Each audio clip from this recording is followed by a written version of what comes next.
Even so, there was much more afoot. Of that, Washington was certain. Now that one plan had been foiled, another would soon be hatched, probably with more speed, this time to minimize the risk of leaks. Some delicacy must be sacrificed for the sake of urgency, but could he make his most trusted, most valued, and most secretive ring understand that? He pored over the maps as he would have before a battle.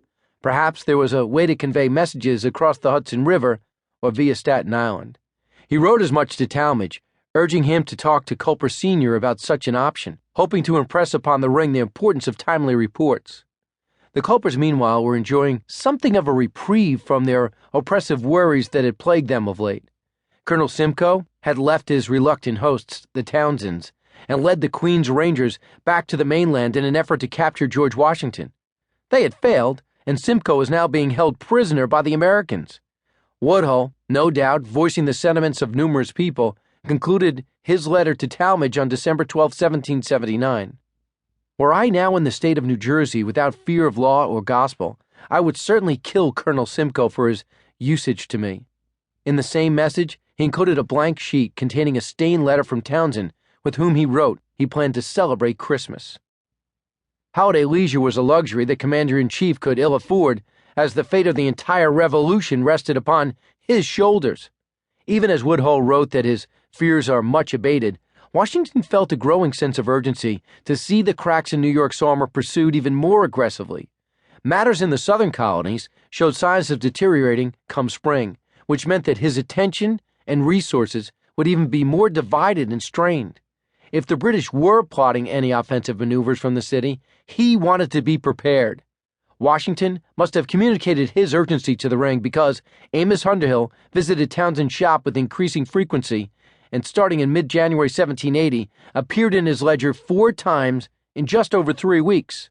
But the smuggled messages were not meeting the pressing demands Washington was facing.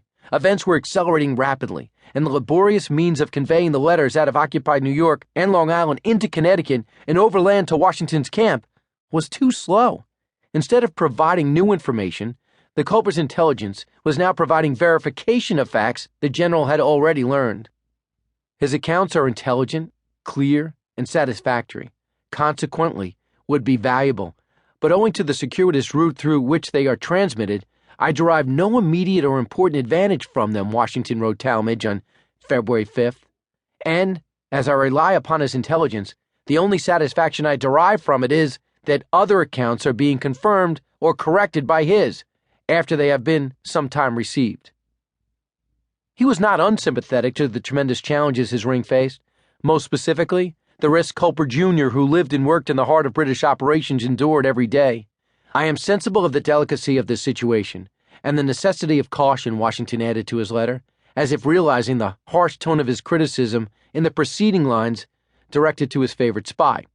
He wants to suggest that he may be able to provide Culper Jr. with more direct possibilities for moving the letters out of New York, though he acknowledged the risks involved in expanding the ring beyond its current members.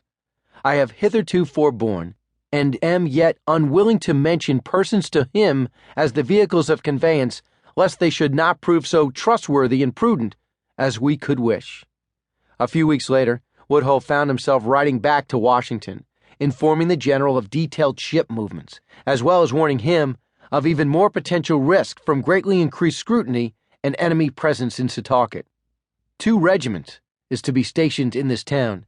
If it should take place, it will, I fear, entirely ruin our correspondence, to prevent which I shall give you early intelligence of their motions from time to time, that you may be prepared to give them a fatal blow at the beginning, or we shall be totally ruined. The reprieve Woodhull's emotions had enjoyed in December had proved all too brief. It was March now, which meant increased activity could be anticipated with the spring thaw. But the winter of 1779 to 80, known as the Hard Winter, proved to be one of the coldest recorded seasons of the 18th century in North America, and refused to let up.